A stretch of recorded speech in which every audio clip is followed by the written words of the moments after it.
നമസ്കാരം. വളരെ നിർണായകമായ നിയമസഭാ തെരഞ്ഞെടുപ്പുകളാണ് കേരളത്തിലടക്കം നടക്കുന്നത്. കേരളത്തിലും തമിഴ്നാട്ടിലും പുതുച്ചേരിയിലും അതുപോലെ തന്നെ അസമിലും പശ്ചിമ ബംഗാളിലുമാണ് തെരഞ്ഞെടുപ്പ് നടക്കുന്നത്.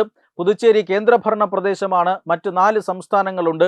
പശ്ചിമ ബംഗാളിൽ BJP വലിയ മുന്നേറ്റം നടത്തും എന്നാണ് അവകാശപ്പെടുന്നത്. മാത്രമല്ല അസമിൽ ഭരണം നിലനിർത്തും എന്നും BJP കണക്ക് കൂട്ടുന്നുണ്ട്. പക്ഷേ കേരളത്തിലും തമിഴ്നാട്ടിലും വളരെ ചരിത്രത്തിലില്ലാത്ത രീതിയിലുള്ള ഒരു മുന്നേറ്റം അത് ഉറപ്പുവരുത്തുക എന്നുള്ളതാണ് BJPയുടെ ലക്ഷ്യം.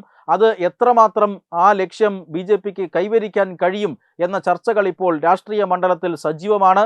ഈ ചർച്ചകൾ സജീവമാകുന്നതിനിടയിലാണ് വളരെ പ്രധാനപ്പെട്ട ഒരു സർവേ ഫലം കഴിഞ്ഞ ദിവസം പുറത്തു വന്നത്. ഈ സർവേ ഫലം C4ൻ്റെ പ്രീപോൾ സർവേയാണ്. നമുക്കറിയാം C4 വളരെ പ്രധാനപ്പെട്ട ഒരു സർവേ ഏജൻസിയാണ്. ഇലക്ഷൻ സർവേകളും മറ്റും വളരെ കൃത്യമായി ഇവർ നേരത്തെ തന്നെ പ്രവചിച്ചിട്ടുണ്ട്.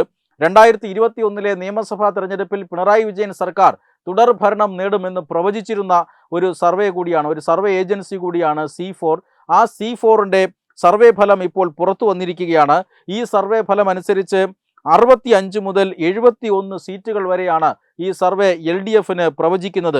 അതായത് 39% വോട്ട് വിഹിതമാണ് LDFന് പ്രവചിക്കുന്നത്.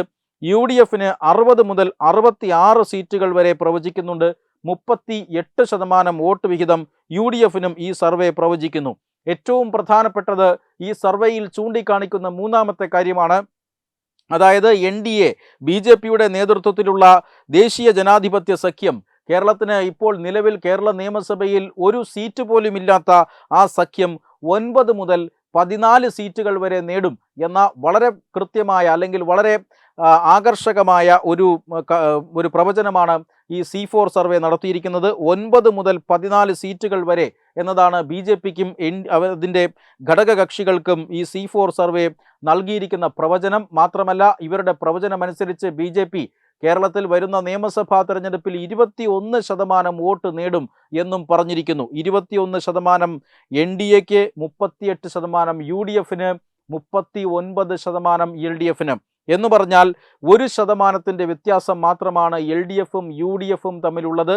അതായത് ഇഞ്ചോടിഞ്ച് പോരാട്ടം ഈ നിയമസഭാ തെരഞ്ഞെടുപ്പിൽ LDFും UDFും തമ്മിൽ നടക്കും. പക്ഷേ നേരിയ മുൻതൂക്കമുള്ളത് LDFനാണ്, 65 മുതൽ 71 സീറ്റ് വരെ. എന്ന് പറഞ്ഞാൽ അവിടെ മറ്റൊരു വളരെ പ്രധാനപ്പെട്ട കാര്യം കൂടിയുണ്ട്. കേരളത്തിൽ തൂക്ക് മന്ത്രിസഭ വരാനുള്ള, തൂക്ക് നിയമസഭ വരാനുള്ള എല്ലാ സാഹചര്യങ്ങളും ഈ സർവേ പ്രവചിക്കുന്നുണ്ട്. 65 സീറ്റുകൾക്കപ്പുറം, അതായത് LDFൻ്റെ സീറ്റുകൾ പരമാവധി കുറച്ച് 100-ലധികം സീറ്റുകൾ നേടി ഭരണത്തിലേക്ക് എത്തുമെന്നാണ് UDF പറയുന്നത്. UDF കണക്ക് കൂട്ടുന്നതും അങ്ങനെ തന്നെയാണ്. പക്ഷേ അവരുടെ കൂട്ടലുകൾ തെറ്റിക്കുന്ന പ്രവചനമാണ് ഇപ്പോൾ C4 നടത്തിയിരിക്കുന്നത്. ഒരു കാരണവശാലും UDFന് 65 സീറ്റുകളിൽ താഴെ LDFന് എത്തിക്കാൻ കഴിയില്ല. ഒരു കാരണവശാലും LDF 65 സീറ്റിന് താഴെ പോവില്ല എന്നാണ് ഈ സർവേ ഫലം പ്രവചിക്കുന്നത്. 65-നും 70-നും ഇടയ്ക്കാണ് ഈ LDFന് സീറ്റുകൾ ലഭിക്കുന്നത് എങ്കിൽ ഉറപ്പായും ഒരു കാര്യം വളരെ വ്യക്തമാണ്. ഇവിടെ തൂക്ക് നിയമസഭയിലേക്ക് കാര്യങ്ങൾ പോവുകയാണ്. അവിടെ 9 മുതൽ 14 സീറ്റുകൾ വരെ നേടുന്ന NDA, ആ NDAയുടെ നിലപാടുകൾ അത് വളരെ നിർണായകമാകും. മാത്രമല്ല ഈ സർവേ ഫലത്തിൽ മറ്റുള്ളവർക്ക് 0 മുതൽ 2 സീറ്റുകൾ വരെ പ്രവചിക്കുന്നുണ്ട്. നമുക്കറിയാം വളരെ പ്രധാനപ്പെട്ട നേതാക്കൾ ഇവിടെ ഒരു മുന്നണിയിലും പെടാതെ മത്സരിക്കുന്നുണ്ട്. സ്വതന്ത്ര സ്ഥാനാർത്ഥികളുണ്ട്. G. സുധാകരൻ അടക്കമുള്ളവർ ഇവിടെ മത്സരിക്കുന്നുണ്ട്. ഈ ഒരു ഘട്ടത്തിലാണ് 0 മുതൽ 2 സീറ്റുകൾ വരെ മറ്റുള്ളവർക്ക് ലഭിക്കും എന്ന ഒരു പ്രവചനം വന്നിരിക്കുന്നത്. കേരളത്തിലെ 14 ജില്ലകളിലും സമഗ്രമായിട്ടാണ്, ശാസ്ത്രീയമായിട്ടുമാണ് ഈ സർവേ നടത്തിയത് എന്ന് സർവേ ഏജൻസി അവകാശപ്പെടുന്നു. 10,036 സാമ്പിളുകളാണ് ഈ സർവേക്ക് വേണ്ടി എടുത്തിട്ടുള്ളത്. ഇതിൽ നിന്നാണ് ഇപ്പോൾ ഫലപ്രഖ്യാപനമായി ഈ C4 ഏജൻസി പുറത്തുവിടുന്നത്. അതിലേറ്റവും പ്രധാനപ്പെട്ട കാര്യം LDFന് നേരിയ മുൻതൂക്കം, ഇഞ്ചോടിഞ്ച് പോരാട്ടം UDFും LDFും തമ്മിൽ. ഒരുപക്ഷെ LDF സർക്കാർ തുടർന്നും വരാനുള്ള സാഹചര്യം ഈ സർവേയിൽ എടുത്തു പറയുന്നുണ്ട്.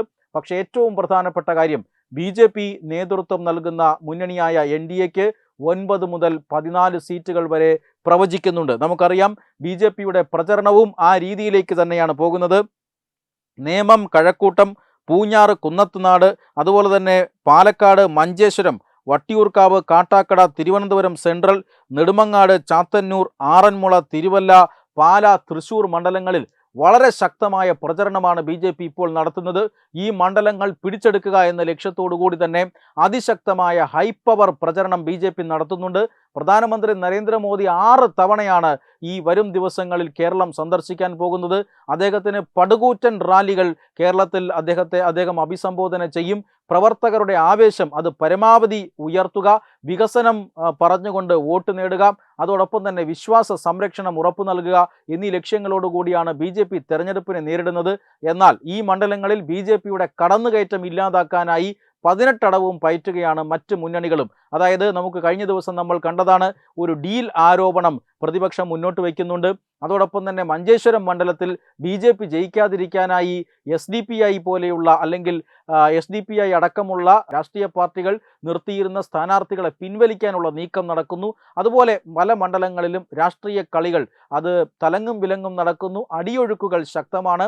BJP സംസ്ഥാന അധ്യക്ഷൻ രാജീവ് ചന്ദ്രശേഖർ BJP വളരെ കൃത്യമായ മുന്നേറ്റം ഈ തെരഞ്ഞെടുപ്പിൽ ഉണ്ടാക്കുമെന്നതിൻ്റെ സൂചനകൾ പലതവണ പറഞ്ഞു കഴിഞ്ഞു. ഈ സാഹചര്യത്തിലാണ് C4ന്റെ പ്രീപോൾ സർവേയും വരുന്നത്. വെബ് ഡെസ്ക് തത്തുമൈ ന്യൂസ്.